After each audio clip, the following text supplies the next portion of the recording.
Olá, bem-vindos a mais um De Olho nos Bichos. No programa de hoje você vai conferir uma matéria sobre a cabra, um animal criado para várias finalidades. Conheça um pouco mais sobre a agricultura familiar, uma atividade antiga, que é fonte geradora de alimento, emprego e renda. E no Você Sabia? Como surgiram os embutidos? As curiosidades sobre esse tipo de alimento. Você acompanha nessa edição, não saia daí!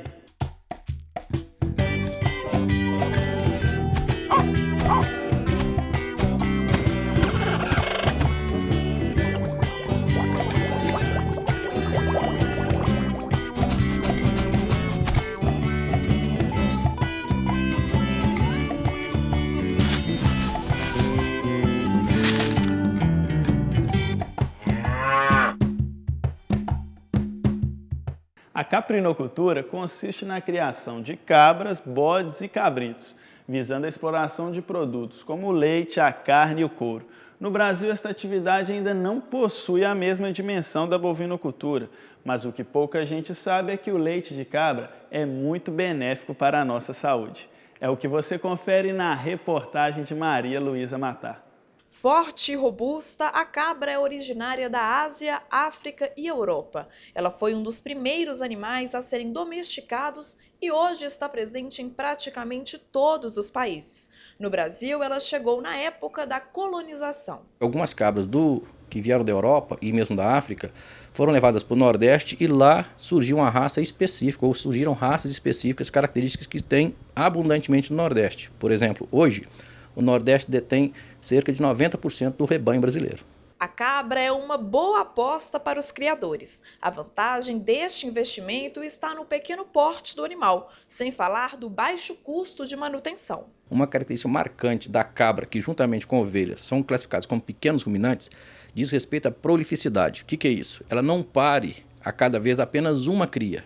Ela pode parir 1, 2 ou até 3 crias. A cabra é criada para várias finalidades. Uma delas é a produção de leite, uma ótima alternativa para quem tem problema digestivo ou alergia ao leite de vaca. Ele tem partículas de gordura que são menor que o leite de vaca, então ele é mais facilmente digerido pelo organismo, além dele não apresentar característica alergênica como o leite de vaca apresenta. Mas, com tantos benefícios, por que o leite de cabra ainda é pouco consumido no Brasil? O leite caprino é muito mais caro do que leite de vaca, pelo menos aqui no Sudeste. Segundo, tem a questão da tradição, né? Você cresceu tomando o leite materno e, claro, o leite de vaca, não é isso? Então, isso é uma normalidade. Da mesma coisa com leite de búfalo, você tem pouco também. Então, tem um preço e tem essa questão também da oferta e a questão do hábito alimentar. Por outro lado, ele tem um cheiro e um sabor muito característico, que às vezes as pessoas, a princípio, não aceitam muito. Mas isso é tudo uma questão de quê? De contato. Conforme você vai tomando, conforme você vai ter contato com o produto do leite ou os lácteos de origem caprina, você vai acostumando com esse sabor. Não é só o leite de cabra que encontramos por aí, não. Os derivados também são uma ótima opção para degustar. O leite de cabra, ele é muito mais destinado à produção de queijos finos e também iogurtes, mas muito mais para queijos finos. E nós temos em Minas Gerais vários criadores que beneficiam o queijo, né, o leite para fazer queijo, ou beneficiam o leite para fazer iogurte.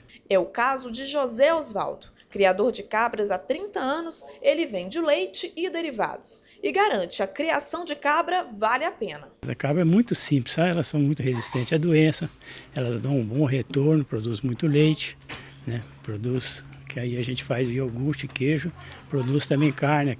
A cabra também é boa produtora de carne, muito consumida em outros países, mas ainda pouco consumida no Brasil. Poderia ser melhor, sabe? A venda é boa porque tem uma demanda relativamente grande, mas tem poucos criadores e essa quantidade de criadores mínima não é o ideal para nós. O ideal é que se tivesse mais criadores para ter mais pessoas que comprassem e vendessem os animais e leite.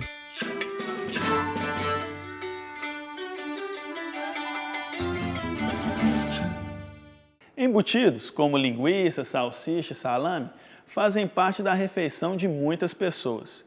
Você sabe de que é feito esses produtos? Não? Então confira agora no Você Sabia. Os embutidos são produtos feitos com carne moída e embalada em uma espécie de tripa ou bexiga. Eles se dividem em dois tipos, os crus e os cozidos. A origem dos embutidos é antiga e vem desde a Idade Média. Esse tipo de alimento surgiu da necessidade de conservar a carne. Os nobres comiam a carne e os pedacinhos que sobravam, que não eram tão nobres, o pescocinho do porco, o queixinho do porco, eles tiravam aquela porçãozinha de carne, temperavam, colocavam dentro de uma tripinha e isso se transformava no que se chama hoje de embutido. Os embutidos crus, o mais comum que tem é aquela linguiça que a gente compra fresca para fazer churrasco. Mas você não come aquilo do jeito que está. Aquilo você leva na churrasqueira, ou leva num forninho, ou leva numa grelha e assa aquele produto e depois de assado você consome. E tem o embutido que já vem cozido, que também pode ser uma linguiça, que quando você compra você nota que ela já sofreu um tratamento pelo calor. A carne já está mais firminha, não tem tanto líquido, a tripa dela é mais distendida, mais esticadinho e pelo paladar do brasileiro muitas vezes tem sabor de defumado. O que muitas pessoas sequer imaginam é que embutidos como o salame, por exemplo, são feitos de carne crua. As pessoas quando consomem imaginam que aquilo recebeu algum tratamento térmico, que foi cozido, assado ou defumado, quando na verdade aquilo só foi maturado. E atenção! Antes de consumir qualquer produto como este, é preciso saber se ele está em boas condições de higiene. Porque às vezes tem alguns assim muito artesanais que se compram em alguns locais de comercialização, mas não tem nome do fabricante, não tem endereço, e isso pode ser um certo risco ao consumidor. E que tal um quiz para testar os conhecimentos sobre o mundo animal? A agricultura familiar é responsável por qual porcentagem da produção de leite no Brasil? Alternativa A, 26%. Alternativa B, 58%. Ou alternativa C, 85%. No próximo bloco, revelamos a resposta. Vamos para um rápido intervalo, mas voltamos já.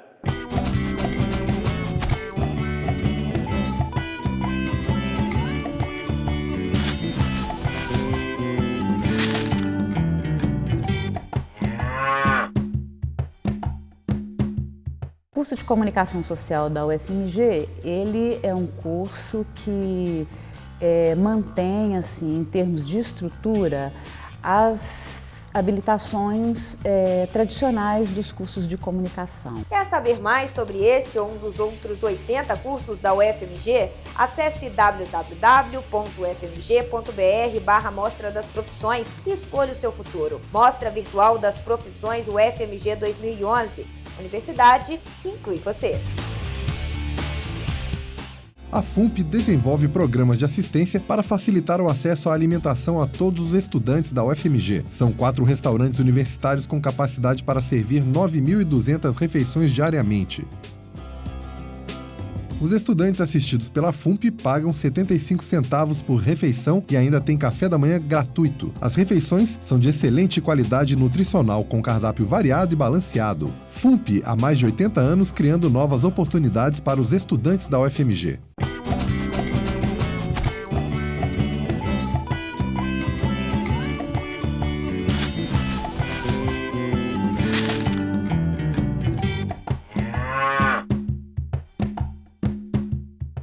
Você sabia que grande parte dos alimentos que consumimos vem da agricultura familiar? Conheço um modelo de produção que tem merecido cada vez mais destaque nos últimos anos. Ao fazer compras em um supermercado, pouca gente para pensar de onde vieram esses alimentos. Boa parte deles é produzida pelo agricultor familiar, um termo que é recente no Brasil. A partir da década de 90, com o movimento social que conseguiu cobrar do governo, por exemplo, a política própria para o segmento, que até então o governo ele tinha programa, por exemplo, de financiamento e de atendimento, programa político muito mais para o grande agricultor. E como ele ia estabelecer uma política para o pequeno agricultor, então ao estabelecer a política para o pequeno agricultor, ele teve que caracterizá-lo. E ao caracterizá-lo, não tinha jeito de falar pequeno agricultor é o quê? É o cara que tem pequena terra, pequena produção, pequeno produtor, e não dava certo. Então criou essa denominação de agricultor familiar. A agricultura familiar é constituída por pequenos e médios produtores rurais.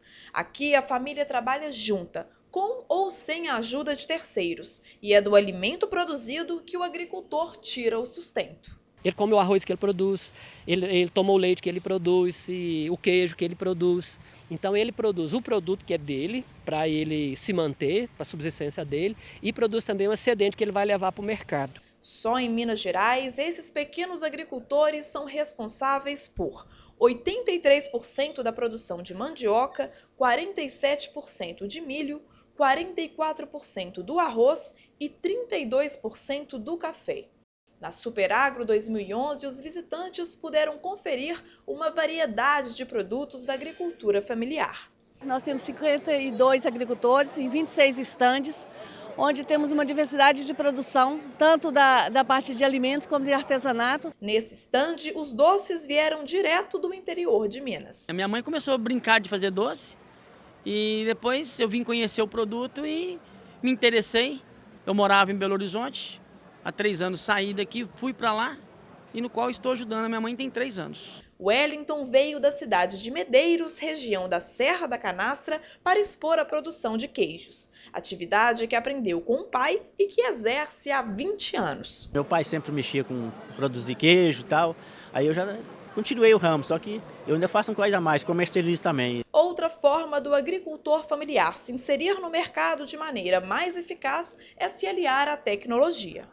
Em termos de tecnologia, a tecnologia tem que acompanhar isso, a assistência técnica também tem que estar acompanhando, porque por tratar de uma categoria diferenciada. A agricultura familiar tem gerado renda para o país e não é só o mercado interno que ela atende. Os produtos desta atividade são destinados também para a exportação. Mas, mesmo com tanto destaque no setor, alguns produtores ainda vivem em situação precária.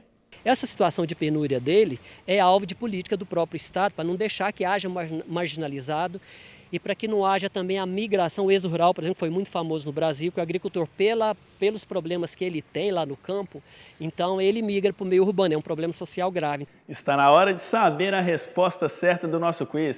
Será que você acertou? Confere aí. A agricultura familiar é responsável por qual porcentagem da produção de leite no Brasil? Alternativa A, 26%. Alternativa B, 58%. Ou alternativa C, 85%. A produção de leite, considerada uma das principais atividades agropecuárias, é predominante na agricultura familiar. Os pequenos agricultores são responsáveis por 58% dessa produção no Brasil. A atividade é mais intensa nas regiões Sul e Centro-Oeste, com destaque para o Mato Grosso. Nesse estado, o agricultor familiar é responsável por 90% da produção de leite, com 1.400.000 litros produzidos por dia.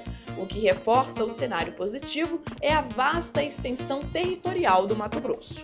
O De Olho nos Bichos está chegando ao fim. Obrigado pela companhia e até o próximo programa. Tchau!